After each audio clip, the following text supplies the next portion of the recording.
Come take a trip in my airship. Come take a sail among the stars. Come have a ride around Venus. Come have a spin around Mars. Show us where we're busy. Show us to see while we school. Come take a trip in my airship and we'll visit the man in the moon. Greetings, loyal airmen, and welcome to the Airship27 Podcast for February 2021. This is episode number 72. We're rolling right along. And of course, I'm one of your co-hosts, Captain Ron Fortier, and joining me as ever is Chief Engineer Rob Davis. How you doing, Rob? Hey, loyal airmen. Welcome to another crazy hour. Here we go. Hang on to your seats. I gotta ask, are you staying safe and warm in Missouri? Well, I'll tell you this. I'm glad my studio is upstairs because, of course, heat rises. So it's the warmest room in the house, which ain't saying much because it's been not just cold, but cold outside. Man. We haven't had a cold freeze like this in Colorado in, I don't know, 5-6 years maybe. All right. Yeah. And like you were talking, you were getting below zero. Last 2 days, I mean, high noon, it was zero here. Yeah, that's crazy. It's insane. And you know what? Just to talk about this, and we can joke about it, but on the news last night, Denver UC Health Clinic, in a period of 2 days, had 27 cases of frostbite. I don't doubt it. And some people are going to lose digits, toes, and whatever. It's just, Yeah. I mean, and a lot of them, I mean, some of them were actually just workers, people who have jobs outside. Mm-hmm. And as much as they covered up, they still had a touch. One gentleman was like the tip of his finger was a little black. One of the lucky, that's it. They got to cut that off because that'll just spread. Yeah, you got to be careful out there. Cover up if you're going to go outside for very long at all. Then you had the homeless people who've gotten the worst case, their feet and whatever. Okay. Yeah. And really, I mean, most metropolitan cities have some kind of shelters. And I know for a fact the folks down in Denver, the police literally, scour the city day in, day out, especially at night, trying to find people and take into these shelters. Mm-hmm. Okay. Because we're definitely talking about a situation of life and death here. So hopefully this will blow out and we'll get a few warmer temps. Like I told you today, we had a balmy 36 degrees and I almost wanted to take out suntan lotion. Oh man, yeah, it's just it's been snowing here, and we're supposed to get more tomorrow. We've got probably 6 or 7 inches on the ground now, maybe another inch or 2 tomorrow. Whoa. So, usually it melts off, but it's been so cold that it doesn't melt. In fact, you can't even make a snowman out of it. It's that cold and dry. You can't even push it together to make a snowman. So I've always said February is the shortest month of the year and the meanest. Oh yeah, probably mean because it's so short. Okay. Oh, all right, man. Hey, all right. Look, we got a few things to cover in this episode, and obviously we're going to kick it off with our number one bad joke of the episode, which you have the privilege of kicking off. Yeah, I get to start this time. So, hold your nose, loyal airman. Yeah, here it comes. Really, hold your nose.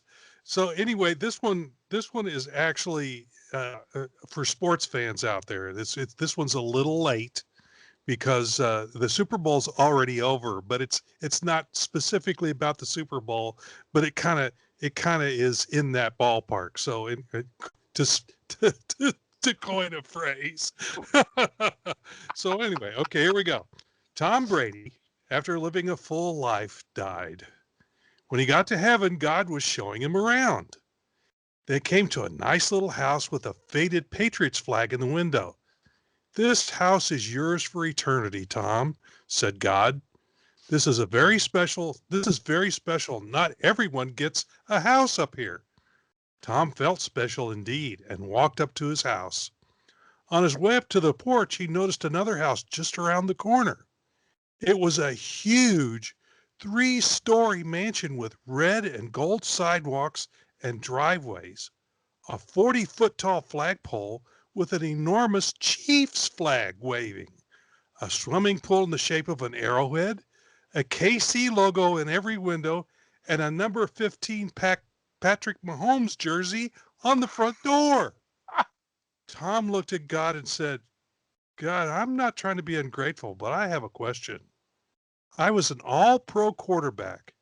I won 7 Super Bowls, and I even went to the Hall of Fame.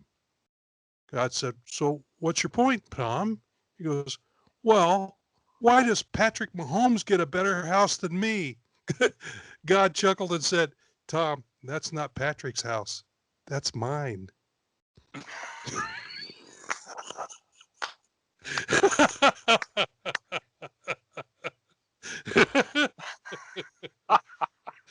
Yeah, for us Missouri Chiefs fans, that's Okay.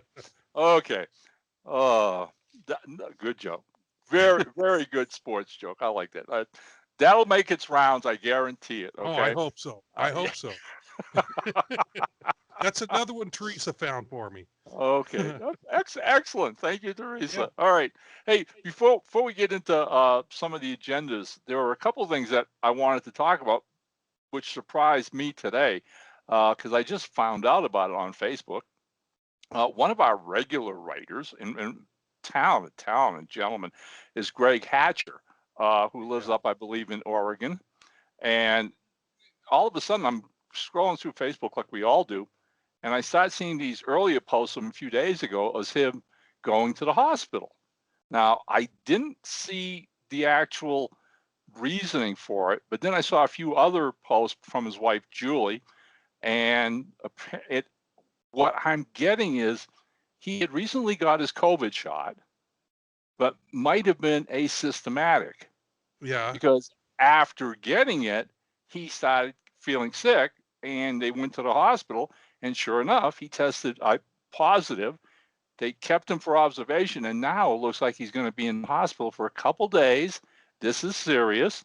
And I'm like, wow, talk about being blindsided. So I wanted to give a shout out on the show before we get started to Greg, and tell him to hang in there, that we're all pulling for him. All right.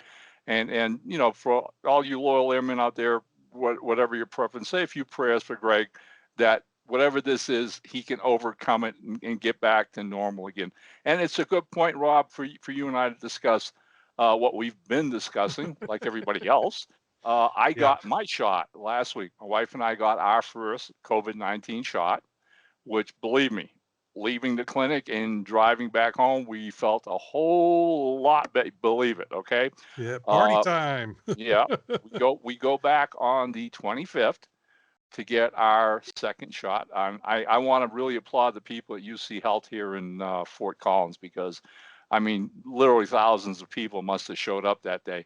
It was extremely well organized, with all the proper, safe social distancing and everything. The nurses, they had, the vaccines in refrigerated units and everything else. And the assembly line worked like a dream. I think from the time we entered the clinic to the time we left, might have been maybe a half hour to 40 minutes total. So that's pretty good. And did they have you sit down for like 10, 15 minutes, wait till afterwards? Yeah, right. Make sure that you didn't have any bad effects. Any effects or whatever. I've heard that from several people who have gotten theirs already. Right. I have not gotten mine yet. I actually had a chance to sign up for it 2 weeks ago, but I was driving an athletic group for Columbia College, which I drive a bus for them part-time. And I'm going, well, when I found out about it, we were in the hotel in the St. Louis area, and the email came up, and I went, well, this was Friday night, and it was possibility for Sunday, and I'm going, well, I'm not going to be back till like 8 or 9 o'clock on Sunday, so that ain't going to work. but I got one. I got an email from them. I think it was yesterday or this morning. I forget which. And I have now signed up, and I'm going in this Sunday to get mine done. Sunday in the morning, and I'm very much looking forward to it. The trick will be getting the one that in 3 weeks after that, the follow up, because I'm getting the Moderna one. I don't know which one you got, but mine. We got the Mine's listed Pfizer. for Moderna.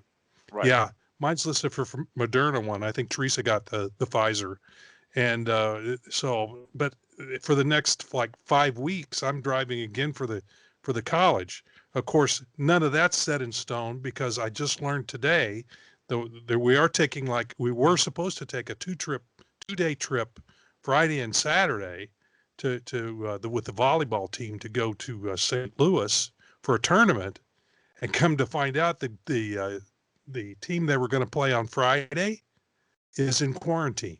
Yep. So I knew where that was could heading. happen any minute, Yeah. So Yeah. we'll see what happens. Every time and before anybody worries about me on these trips, I wash my hands. I take along some hand sanitizer. I wear a mask the whole time I'm in the bus. They wear their masks, and we pretty much keep the social distance when we're doing whatever we're doing. And I don't even they don't even let people into the games for the most part. They actually are streaming them online, which I think is pretty cool. Yeah.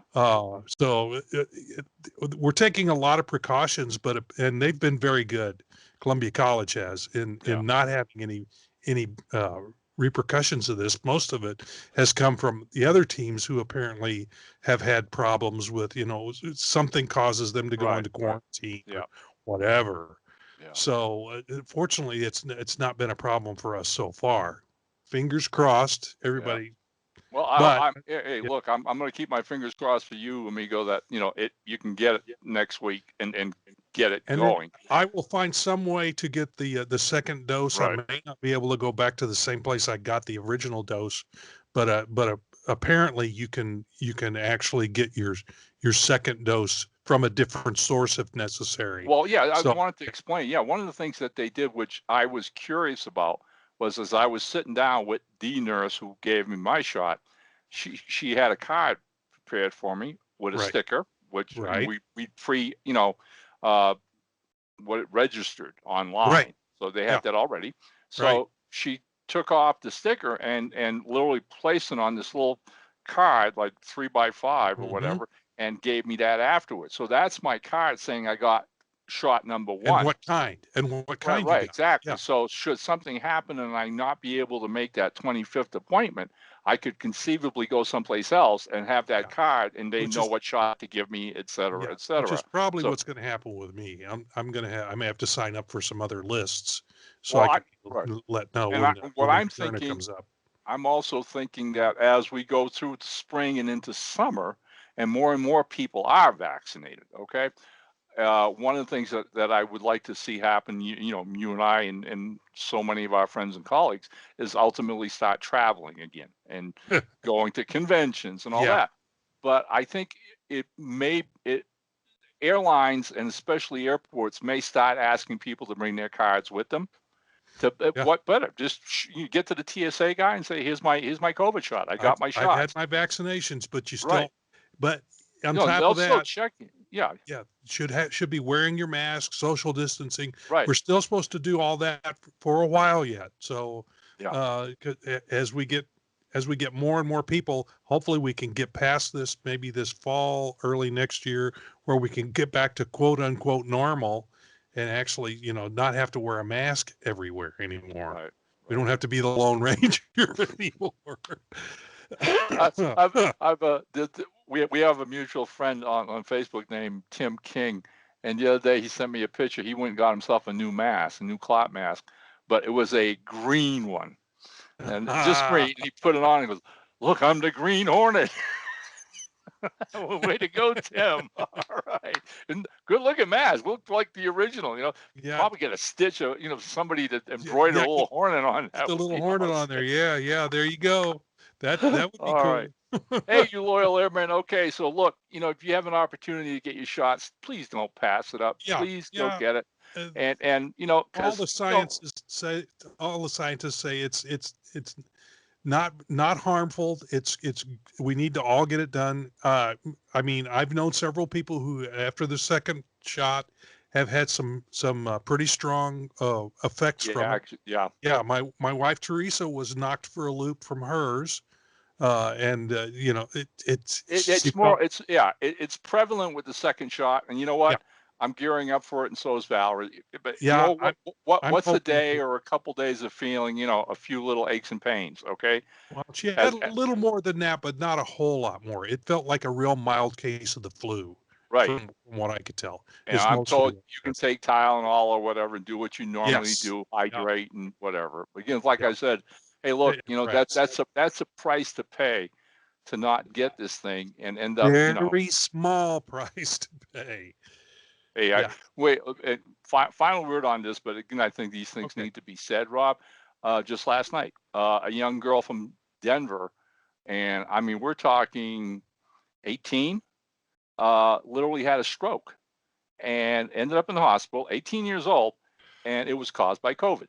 Yeah. She had a stroke by COVID. Okay, it's like, so please don't be thinking you're immune out there, regardless of your age, your health issues or whatever. Okay, this thing we can't get a handle on it, and the only smart thing to do is for all of us to get shots. And if you're even concerned, do it for the people you love. Do it for your friends, your neighbors, and your family. Okay, make us all Yep. safe.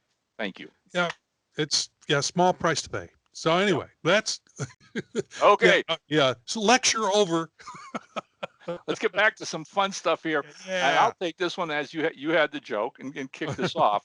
But we're at that place again in time and space that you and I get Yes. excited about, and that's the Pulp Factory Awards for 2021. Now, once again, members of the Facebook Pulp Factory group have begun sending nominations for the best new pulp stories and art published in 2020. This part of the process is open only to the 386 members. They all have until March the 7th to turn in their nominations to the awards committee. Now, once that is done, the committee boils down all these nominations to a select few with the biggest vote getters, okay, in each category. And then they create what we call the final ballot.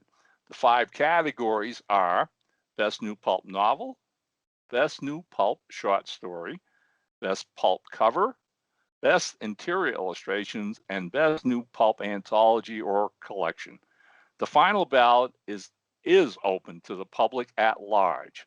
So again, once it's been formed, there's a ballot. Then the award committee will pass it along to the Pulp Factory members. We in turn share it with all of you out Yep. there, and you can vote one time. Okay. Once voting is finished, the award winners will again be announced online and their awards mailed to them, as they did for the first time last year. Radio Archives is again sponsoring the Pulp Factory Awards, and we thank them on behalf of all our membership. Hopefully, once the COVID pandemic is behind us and the Windy City Pulp and Paper Show is held at its usual spring schedule, we'll be able to have our traditional presentation ceremonies, which Rob and I host. Till then, we do urge all the members of the Pulp Factory, get your nominations in. Don't be late. Thank you. Yep. I just sent mine in Good. the last couple of days. So, and I know you put yours in pretty early. As soon as they Right. announced, I think you had it within a day or so. You Right. had yours Yeah, posted. what I learned a while back, because it seemed like I think we all do this to a degree, is that I during the course of the year I read, a whole lot besides, managing Airship 27 and the books that we publish. I also have my review blog, so I get a lot of books, from other publishers as well. So I do a lot of reading. And what I was finding was I'd come to the end of the year, right? We'd get to January and February, and okay, so what were the best stories you read last year? I can remember one or two, but the short stories, which ones? And Yeah. I realized, what am I doing? And so I started keeping a log. which I do maintain now. The first of the year, I start a new log, which basic heading is basically best of the year. And as I go through the year, Rob, if I see, if I read a short story that I'm particularly enamored with, I put it on that list, right? The Sure. name of the story, the writer, and what Yep. publication it appeared in. If it's a novel, same thing. If it's a cover, and so sure enough, by the end of the year, I've my list all ready to go for the awards nominations. And what I did this year is basically posted each category separately on the Pulp Factory page as an example to all the new members who Right. haven't voted as yet. And basically saying this is how you do it. But again, you can share it like you did on the Pulp Factory page, but it's not valid until you send it No. to the actual awards committee. And that may be that link may be something we want to add in the show notes for this show. Yeah. Wish I'd thought of that, or I would have put it here. But it's I think it's Pulp Factory nominations. Yeah. At Gmail, but Right. we'll have the actual address, and we'll put it in the show notes in the comments area underneath the video. Once I post it on YouTube, Right. we'll put that up there. And again, I'll put it on the screen too. I can put it on the screen while we're talking right now. It'll run across the bottom. I'm always excited about this, always.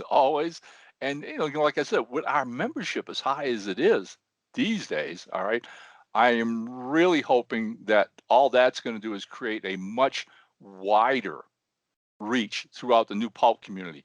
I know it did last year. New creators. Yeah, it did. All right, we saw a lot of new names on those and on the final ballot, and I'd love to see nothing better than that again this year. So again, that's all on you who are members of the Pulp Factory. The rest of our loyal airmen who are pulp enthusiasts, enjoy our show. Hang in there. Once the final ballot is ready, then you'll have your shot at voting. And we thank all of you for participating. So thank you. All right. We might even, a thought I just had, we might even do a special announcement once that's finalized, and we can come and do a YouTube video and put that up when the nominations are made, and then we can put that out there also. Okay. That's a great. I love that idea. That's excellent. Okay, we will do that. That just occurred to me. That might not be a bad idea for us to do that. That Right, would emphasize it. Yeah. Terrific. Yeah. Well, right. We'll do a small show, basically announcing the ballots themselves, who the final actual nominees are, and we'll at that time also give you a link to where you can send your vote for the final ballot. Absolutely. Yep. Yeah. That's That'll what work. we'll Great. do. That's a great idea, Rob. Thank you. Okay. All right. Okay. So, hey, look, it's proven out, the year is going rather well production-wise. Yeah, not too bad. And since our last episode, we released 3 new titles. So I'll let you take the first one. Go right ahead. Okay. Released since our last show. Jezebel Johnston, Volume 7, Mastiff. It's the 7th entry in Nancy Hansen's Pirate Queen saga.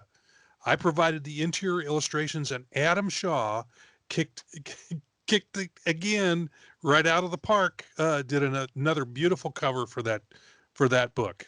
So, yeah, Adam is a go-to guy for us at Airship 27, and I've lost count of how many really beautiful covers he has done for us. I don't know, but I don't know how he tops himself every time.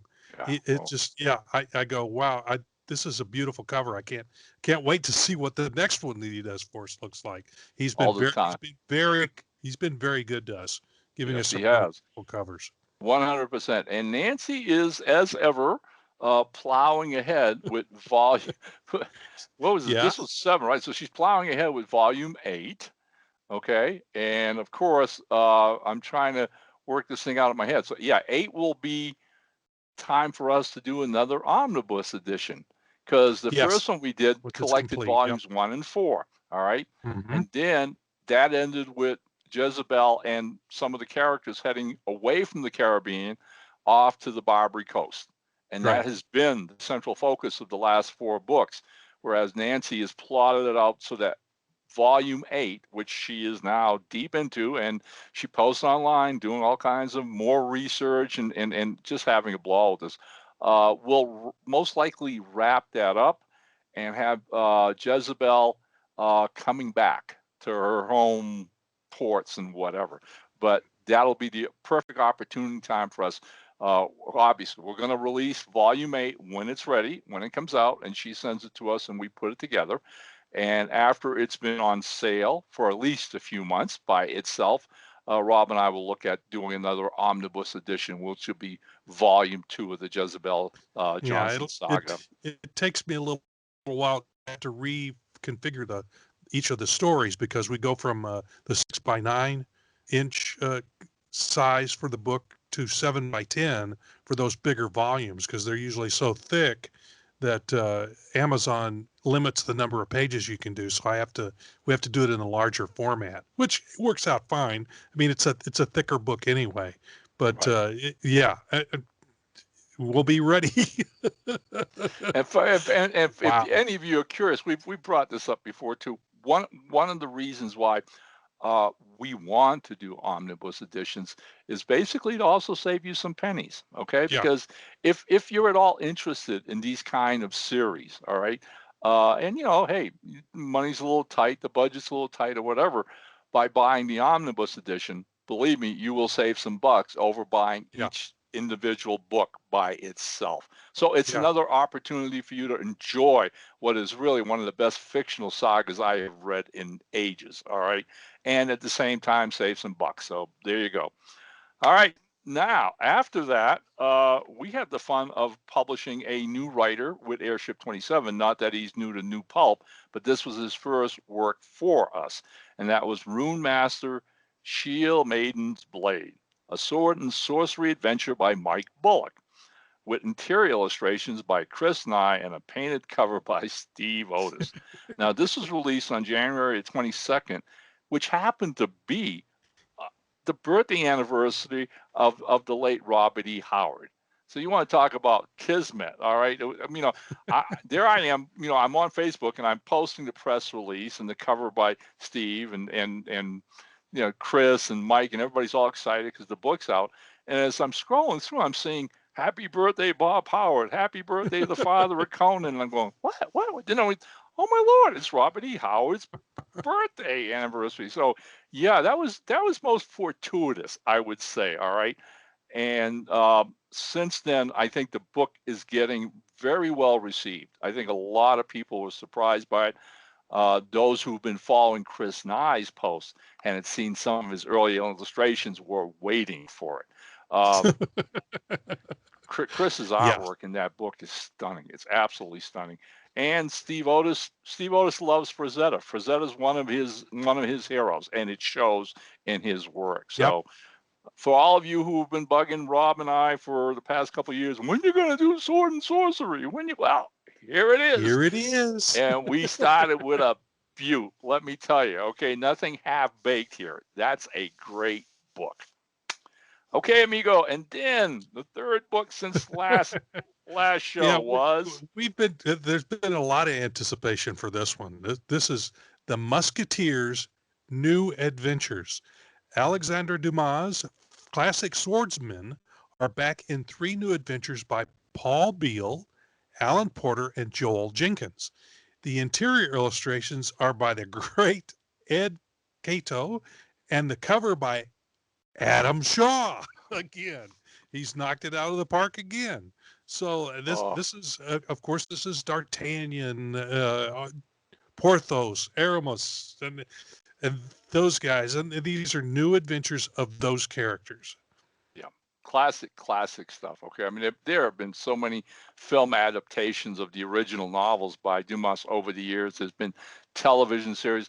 The most recent, and I do really have to mention this, the most recent was a BBC series. I don't know if you ever caught it or not, Rob. I did not. No, I don't have cable, so I don't get I don't get some of the BBC type channels. Yeah. But if it shows up on Netflix, I'll see it. But or on broadcast television. But I just made an interesting association here.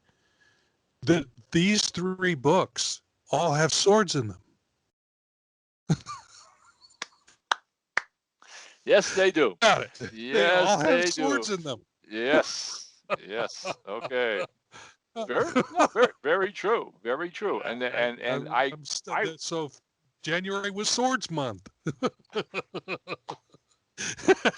Oh, okay, yeah. Hey, you know what? And yeah, and it's been a lot of fun for us to venture out into this sword and sorcery and fantasy and romantic, adventure like the Musketeers and those kind of things. Okay, pirate stories, et cetera, et cetera.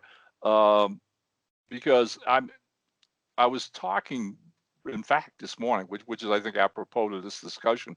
Uh, we have a new writer who's interested in working with us from England, and he was in our who's who in New Pulp. He became familiar with the fact that the project was underway because we had really announced it publicly everywhere, and he made it. He had his entry into it, and that was it. I mean, I was only happy to put him in because he was qualified to be there. But last week he contacted me and said, I've been giving a lot of thought. He says he's been looking online to what Airship 27 is about and what it is you guys do, and I'd very much like to get involved and to work with you. So in exchanging, emails and telling him more and more about Airship 27, I mentioned the fact that when we first launched, our focus was pretty much on classic pulp characters from the 30s and 40s, and in fact the first 4 or 5 years that's pretty much what we did, and we're still doing. Don't get us wrong. We've got another Domino Lady project in the work, and there are other classic pulp characters that we're going to continue doing as long as our writers want to have fun with them. But what happened was, as anybody would expect, after 5 or 6, 7 years, our writers were coming to us and saying, well, can we do our own characters? Can we do our own series? And an old friend of ours, even back then, was pushing you and I to get into not Robin Hood, but Sherlock Holmes. Right. Yeah, and wow, did that take off like a rocket? And to mention Robin Hood, we got Robin Hood as well, and did an amazing series with Robin Hood. So yeah, the umbrella for the types of books we do now is rather large. All right, and we don't. It would take a lot for me to say, no, this isn't in our ballpark anymore, because again, we've expanded that definition of pulp, even to the point of doing Peter Pan and Alice in Neverland. All right. And we'll continue to do that. I think that's the fun of pulps. It always was with me, Rob, that it was so eclectic that you never knew, what publishers were going to throw at you. I mean, Western they romances. Were trying everything. They were. Oh, they would merge every kind of genre you can think of and see if that particular recipe would stick. Okay. We talked a few episodes back. I told you where Michael Panush had sent me this novel about a caveman detective. Well, guess what, buddy? I get an art team on it. I have got an art team. It's coming. I think the subtitle is Stone Quarry Mystery Killer or some such. Goodness. Right? We're going to give you a caveman mystery. All right. Oh my gosh. Yeah. So hang in there. So Fred Flintstone. It's coming. It's coming, and it's a really decent book. You know what? Again, like I said, I'm at that point where I don't think much is surprising me anymore, Rob. Right? Well, we've got some pretty interesting concepts going on out there, and then some of the old stuff like Purple Scar. My goodness, what a strange concept that was. Yeah. Some guy puts on his brother gets killed and then burned by the mob, and so he makes a mask out of his dead brother's face. Ooh, that's just creepy, man. Right, and that was a B character, and wow. Rob and I have even played with him. We did a Moonstone book, teaming him up with the Black Bat, right, which was Faces of Fear, which we had a ball with. Gene Moyers, one of our regulars, has done several Purple Scar shorts and a Purple Scar novel, which we have available as well. Yeah, I think he really likes that character. I could see that. Purple Scar and Domino Lady are kind of in his wheelhouse.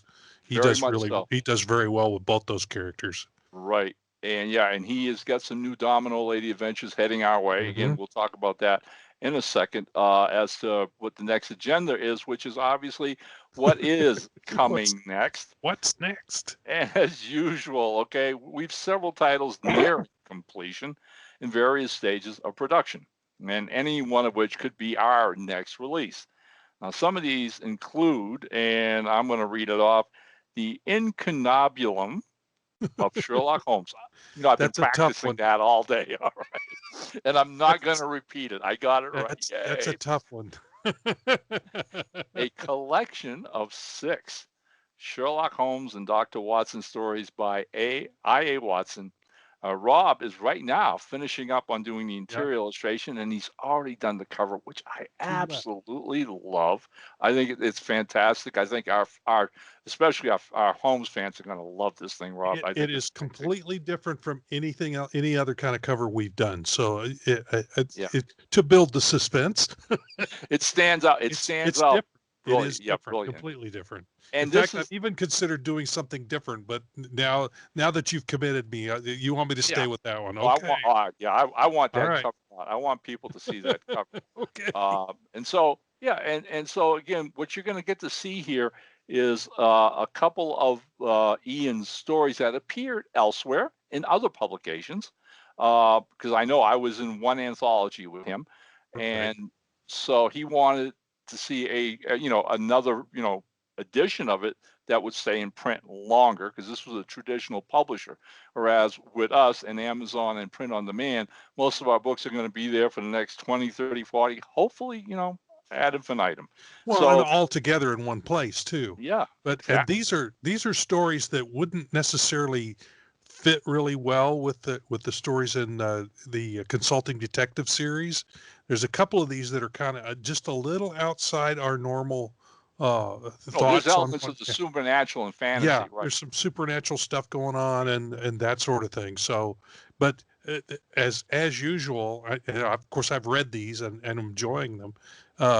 Ian has knocked it out of the park again. These are just excellent stories. I'm working on one right now that I'm not going to give it away.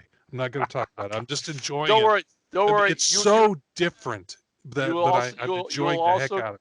You will also get the dozen or so footnotes that Ian is going to give everything. There are several pages in this book where the footnotes take up half the page. Oh.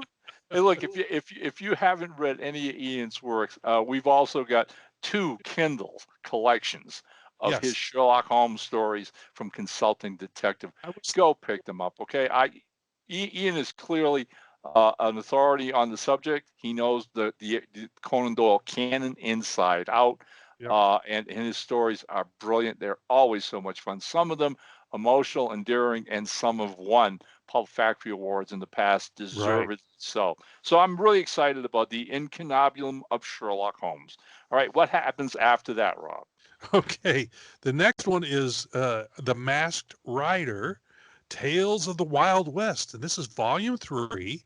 It has stories by Paul Findlay and Thomas McNulty and a novella by Gordon Demowski. Artist Jason Wren has only 2 interior illustrations left to wrap this one up. And Shane Evans's cover has been in my files for quite a while. That came in some time ago. So the book is really, there's like these 3 books are running, and the next one that we're going to talk about are all running neck and neck as to what's going to come out next. So we'll see. As I always say, there's no way to predict what's going to happen. We can say, well, this book's going to be next, and then something else pops up and jumps right to the head of the line. So, but I think one of these 3 is probably gonna pop up. That's a good bet. That's why we list them as such. Number 3 in that little horse race we're talking about is the Silver Pentacle, book 1.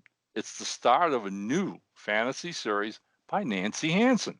I mean, this lady is a writing machine, let me tell you, okay?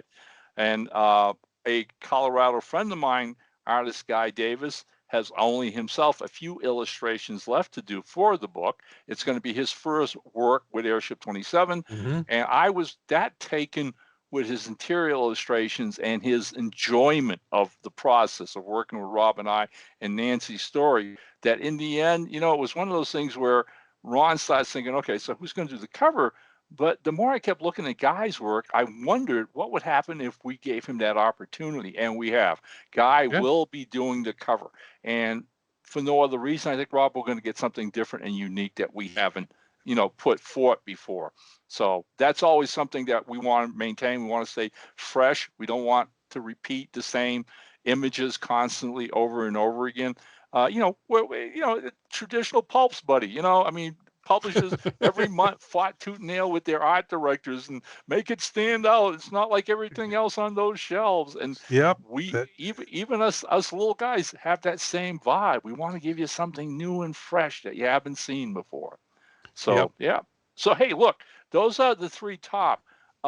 Just off the top of our heads, thinking of any things that you're looking forward to as far as new books coming down the pike that we have in the queue? Well, let's see. We've got. I know you and I were talking in emails about Fred's books. He's got several books in the waiting right now, and you were talking about we got to get one of his books going because he's got a bunch of them in the queue, and I'm looking forward because you assigned it to me, and I'm looking forward to it because I am so busy that about the only reading I get to do is our own books. I mean, when I did all my nominations, I'm going, there's nothing else I've read this year that I could put on this list. Dang it! But so I pick out our own books, and that's okay. But I'm looking forward to whatever you send my way from Fred because Fred Adams Jr.'s writing just knocks me for a loop. And the thing is, we put together Fred Adams' Pulp Writer, that book. Right. And we did how many different series was that? Six? Was it six different series? And each of them had a different voice, had a different sound to them. As I read them, I'm going, wow, that's a heck of a writer who can pull that off. Where when I read a book, I see the movie and I hear the voices in my head. And each one of those stories was a different voice to me. It had a different cadence. It had that's very effective writing. That's right when you can pull that off. So the situation falls on the fact that again, Rob and I have been really pushing like crazy to bring in new artists into the fold to get some of these books out.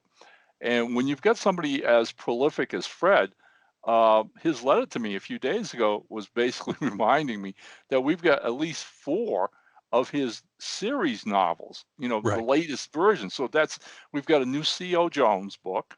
We've got a new Ike Mars book. We've got a new Ben Dunn book, mystery. And we've got a new Six Gun Terror mystery. Oh my goodness. Yeah. So it's like, I'm like, I want to get these books. I've read them. I've edited them. They're brilliant. They're fun. Fred's a great writer. But then we had The Fifth Odd Duck, which was the last one he mentioned in passing. And when he did, I stopped and took a pause and I went, well, you know what? I think I'm going to eschew the series books that are waiting because maybe I can get some of those other artists back and get a little continuity or whatever. I'm going to try. Right? Yeah. But this is a standalone Fred Adams book, and it's called Fangs of the Sea. Yeah. And I said, if I present this to Rob, he will get it immediately. And one phrase, people, it's the pitch, okay? Vampire pirates. There you go. Just what we were talking about earlier. And the only writer I know that could pull that off is Fred. It's bound to be a great read. I can't wait. I can't wait to get it. I've got to finish the Sherlock Holmes book first, but yeah, I can't wait to get that one and read it. That sounds like a lot of fun. You will have a blast. It gripped me. It's scary too. Oh, believe me. Fred doesn't play around. Okay, so yeah, it's a different thing from him. He's one of the most innovative and original writers to cross our paths. Another book that we're slowly assembling, which is again a really good selling series for Airship 27, is the Domino Lady. Yeah. And we're putting together volume number 4 now. All right. And where we're at with that is, thank heavens, we brought back our art team, which means Ted Hammond's already turned in the cover, which when Rob saw, he wrote me back a one-word, wow. Woo! Wow. Yeah. Oh, yeah. Woo-hoo-hoo. She's not the sexy Avenger for nothing, and Ted does such a great job. But so Mhm. does James Lyle when he's doing the interiors. Yeah. So as of now, I think James has finished the interiors for the first story. There's 3 more to go, which means that's another 9 illustrations for him. I would expect to see this book by mid-spring, end of spring sometime, by the time it takes him to wrap Yeah. up the I interiors. think he mentioned that he's got other stuff going on and he's fitting this in between, which is what a lot of our artists do. Well, they have to. Yeah. Yeah. I mean, we're we pay peanuts, really. Um, but it's so if an artist has got other paying work, we have to say, hey, go do that. Go come back when you can. Yeah. But we Exactly. appreciate it. Yeah. Oh, really? Okay. I mean, we couldn't have done what we've done without all the great artists who, spend a lot of time and a lot of their talent to help make the books that we do look as beautiful and as great as they do. One other series I want to give a nod to, because it's something you and I have been talking about recently. A year ago, maybe now, maybe going on 2 years ago. That's how fast time is just going by, everybody. Okay, but we had made mention of the fact that we had made an amicable agreement with two other really good Yeah. pulp writers, Michael I know where Black you're and going. Ray Lovato, Right. about bringing their pulp hero, which is a clone of the classic Doc Savage, a character called Doc Atlas and his team. And over the years, Ray and Mike had done several short stories in various anthology collections, and it had been really well received. But I didn't see a cohesiveness to it, which is why I approached him and said, well, any chance you could bring Doc Atlas to Airship 27? We'll collect some of the earliest stories and do volumes, and you guys can start writing. And maybe my thought being is once a year we can produce a new Doc Atlas book from Airship 27. Sure. So Rob did up a sketch, I did a press release, and this, like I said, this was well over a year ago, and we put it out there, and sure enough, the new pulp community jumped on board, especially their fans. All right, everybody loved the idea that Doc Atlas was going to be coming back in a more substantial way, that they could expect new stories, etc. Okay, well, no sooner than we put the press release out, then I think within a month, 2 months, poor Ray suffers a stroke and ends up in the hospital, and we almost lost him. I Man. don't think it was a stroke as much as a heart attack, a severe heart attack. And Mike immediately informed me of it. And like I said, it was touch and go there for a while. But thank the good Lord and doctors who were there and did such a great job. And they saved his life, and slowly recovered, and bit by bit got back to a normal life again. And that's been the case. So much to my absolute delight, a little over a week ago, I wake up in one of the emails from Mike saying, all right, well, here's 3 of the original Doc Atlas short stories that appeared here and here. And, me and Ray are ready to start doing new ones. And what else do you need from us? Blah, blah. I said, that's all I need. Thank you. So Cool. I have formatted them, and I am currently now reading and editing these first 3 early Doc Atlas books. That ultimately, when we're done, will be the first Doc Atlas. And I'm leaning towards we'll title the series "The Adventures of Doc Atlas," and just simple as publish, and away we go. And to that effect, Rob and I appreciate your support in this a great deal.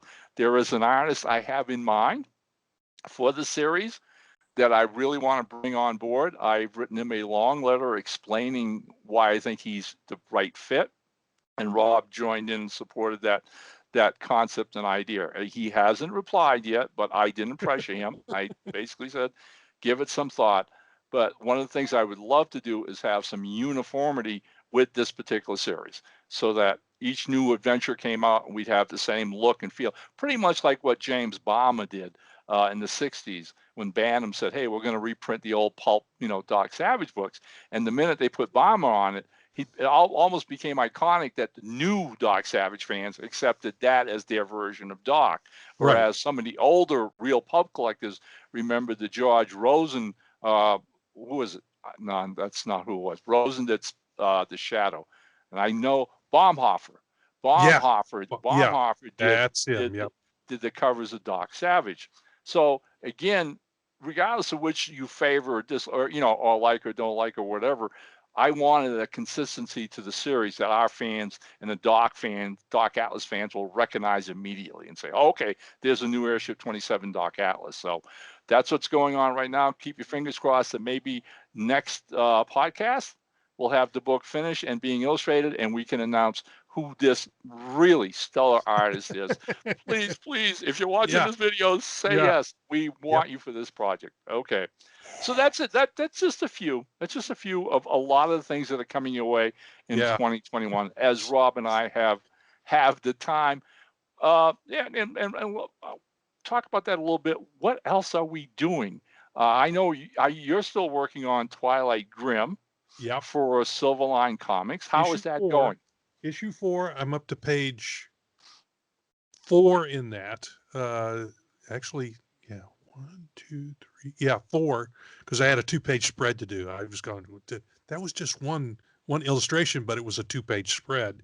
So I just penciled up page 4, and I got to ink that yet.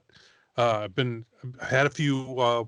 As you know, I've also had some a side project where I've been doing some illustration work for your son-in-law, or for your son, excuse me, who runs a landscaping business out there in Colorado, and he's needed some illustrations done for his website, and I've been doing some of that. And I've got one big piece that he wants me to do that I'm struggling with as we speak. I've got some beginning work done on that, but I'm trying to fit that in between all the other stuff. That piece may possibly end up on buses. Here in Fort Collins. All right. So all of you, all of Rob's friends and mine here in Fort Collins, you may soon see some of Rob's artwork going by your neighborhood. Well, the thing is, I love it. It may not be recognizable because it doesn't look like anything I've ever done before. No, it doesn't. It's a complete. Now, as somebody who's been has seen my style from way back in the 80s could probably pick it out, because it does have some of my telltale work in it. But if you've been looking at my stuff lately, you probably go, "What the heck is this?" So I'm not even going to say what it is. We'll talk more about it. Maybe I'll even post some illustrations from it in another podcast later on. But that's going on. Plus, I talked about how I am also a part-time bus driver for a local college here, Columbia College. And because of the COVID pandemic, last fall, a lot of sports got canceled. Well, they're now doing, everyone's, they're being tested. They're before we leave the school, they take everybody's temperature. They give them the questionnaire. Have you done any of this? All the stuff that they ask you about. And we all mask up and we take trips. So, and they're trying to jam everything from last fall and this spring all together. And so they're I've got a trip scheduled every weekend from this coming weekend all the way up until almost May. Wow. Yeah, but now I'm betting some of these, a couple of things could possibly happen here. Like, I've already found out that we were going to a tournament this weekend. One of the teams is in quarantine right now, so they can't play in the tournament. So one of the games has been canceled, or the whole thing has been changed. So we went from a two-day thing, an overnight stay, to probably just a one-day thing. So that sort of stuff is going to happen to all of these. Plus, they're also trying to hire some other drivers so that I don't have to do everything. because in a couple of cases, there's two different things going on the same weekend. We've only got one bus. So somebody's got to drive the bus, and then somebody else will probably drive one or two vans. Like I know some of the coaches have CDL licenses, but he's got a big enough team that we may need to take two vans when we go somewhere. So I may be driving on some of that. But in any case, it's all up in the air thanks to COVID. But I am scheduled to do stuff like that every weekend. Now, fortunately, if it's an overnight stay, I just take my drawing board with me and my stuff and my laptop, and I can do all kinds of stuff that I would probably be doing in the studio anyway. Sometimes I'm even more productive in the hotel room than I am here at home. I don't have as many distractions. Oh, So I mean, the last trip I took, I got 2 or 3 illustrations done when I would normally have maybe gotten 1 or 2 done. So yeah, I just never know. But that's the kind of stuff that's going on with me. Sometimes I see that guy running by me and I go, that looks like me. I'm passing myself coming and going. So yeah, but it's been a weird year. It's been the last 12 months have just been, because this is about when all this craziness began, was in February of last year. right. First started leaking in. So we've had about a year of this, and I don't know about you, but I'm sick of it. So I'm ready to move past it. Let's get our vaccines and move on. But anyway, I'm pretty busy. But that's good. That's exactly what I wanted to do when I retired, was stay busy in the studio, and that's what I'm doing. Right. As for yours truly, there's a couple things going on. Oh, trust me, I have writing assignments that'll take up the rest of the year. People obviously are still curious about where the Brother Bones web series is going. Okay. I'm not totally up on all the details because the producer and the director are basically working some different angles. And I've gotten bits and pieces of that, which I find really exciting. It seems like they've added a new producer, a Hollywood producer. All right, with a lot of network connections. Okay. Okay, cool. To that end, what they're trying to do is sell the idea and the concept, much like you would pitch on any other series or whatever. So I think they're moving away from the Kickstarter. Now, don't hold me to that 100%. This is the vibes I'm getting right now, bits and pieces. Okay, but it seems like they've got a sales rep, a legitimate Hollywood studio guy who goes around and knocks on doors, who's trying to sell Brother Bones to various studios, whether it's Netflix, HBO, or whatever. That's always an uphill battle, people. As I hear more, I will let you know. But that's where that is. If you'd like to see this happen, then send me good vibes. Keep all those fingers crossed. Okay. That's it. It's what it's at. It doesn't change my own personal philosophy. Sometimes later this year, I do want to write a brand new novel that will be part of the Brother Bones canon. And I'll talk a little bit more about that in future episodes of what the concept behind this new Cape Noir novel is going to be about. I'm also working on getting a new Boston Bombers comic series ready that Rob and I will be working on after 25 years.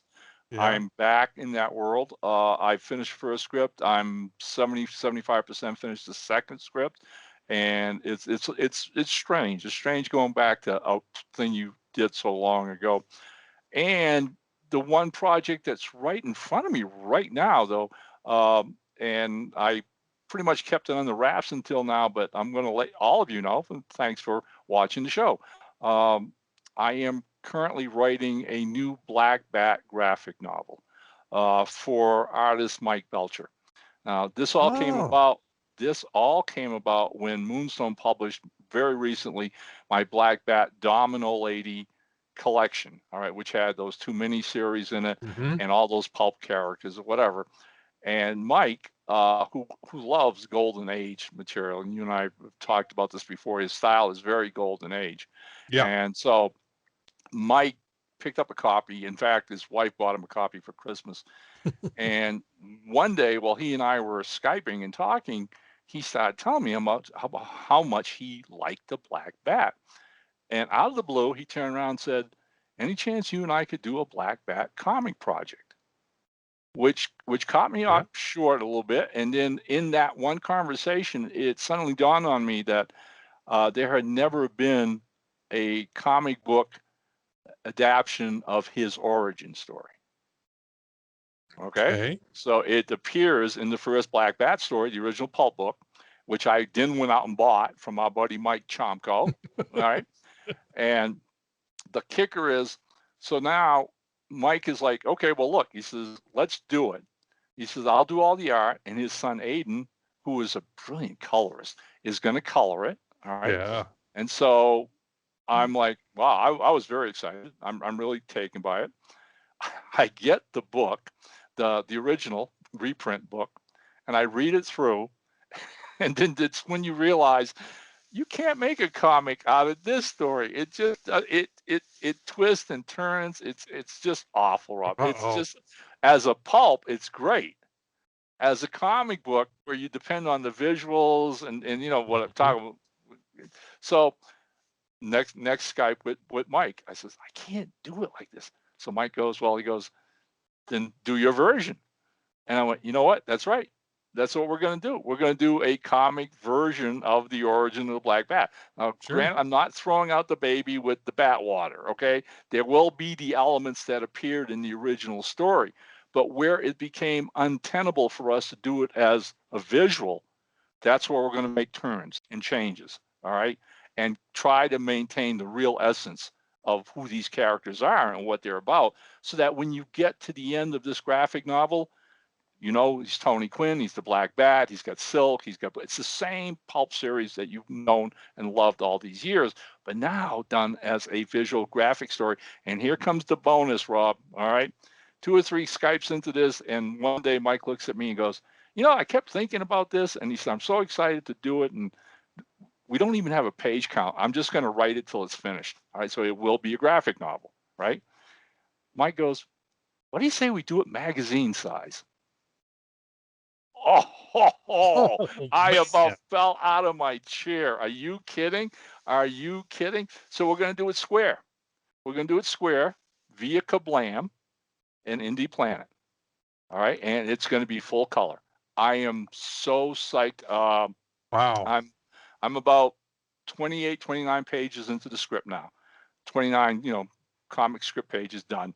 My guesstimate, it will probably come in at about 50 to 60 pages long.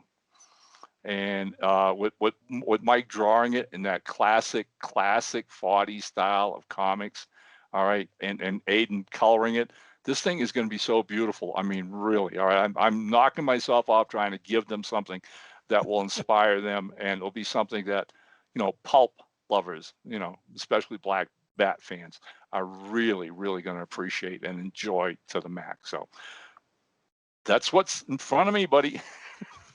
Okay. Well, you got your stuff cut out for you too. That sounds like a lot of work. Yeah. Oh yeah. Man. Yeah. Right. You know, and it's really strange because I'm sure it's like you. I mean, here I am writing every day, writing more pages for this Black Bat graphic novel. But at the same time, I'm wondering, where's Boston Bombers going next? Then 10 minutes later, I'm going, oh, I got to do another chapter in the Brother Bones novel. The process, like, we should be cloned. You understand? We should be cloned. And the work that I'm doing on the Sherlock Holmes book is completely different from that project I'm doing for landscaping. It's completely different. Yeah. The styles are not even close. So and then hey, we're retired. Yeah, that's what's really wild is we're retired. We should be on our rocking chairs on the porch. Of course, it'd be kind of cold out there right now. Yeah, no, you don't want to be out on the porch right now. Okay, hey, look, that's it. That's the show. We got one last item, of course. Ready for? Yeah. Oh, here we go. All right. And it's pretty much, you know, I can turn this into, you know, it was getting close to the Super Bowl weekend, and a man walks into a butcher shop that has a sign in the window that says, ground sirloin, 29 cents per pound. The man says, I'm having a cookout for Super Bowl this weekend. I'd like 5 pounds of your ground sirloin, please. The butcher looks at him, shakes his head, and says, gee, that was such a great sale. I'm sorry, I'm all out. The man sighs, disappointed, goes out in the street and starts walking down the street, sees another butcher shop. So he walks in, and the butcher comes over and he goes, hey, he goes, how much is your ground sirloin? The butcher looks at him and says, well, it's $3.29 a pound. $3.29? The guy up the street was selling it for 29 cents. The butcher looks at him and says, yeah, but does he have any left? Well, no, he's out right now. Well, says the butcher, when I don't have any, I'll sell it for 19 cents a pound.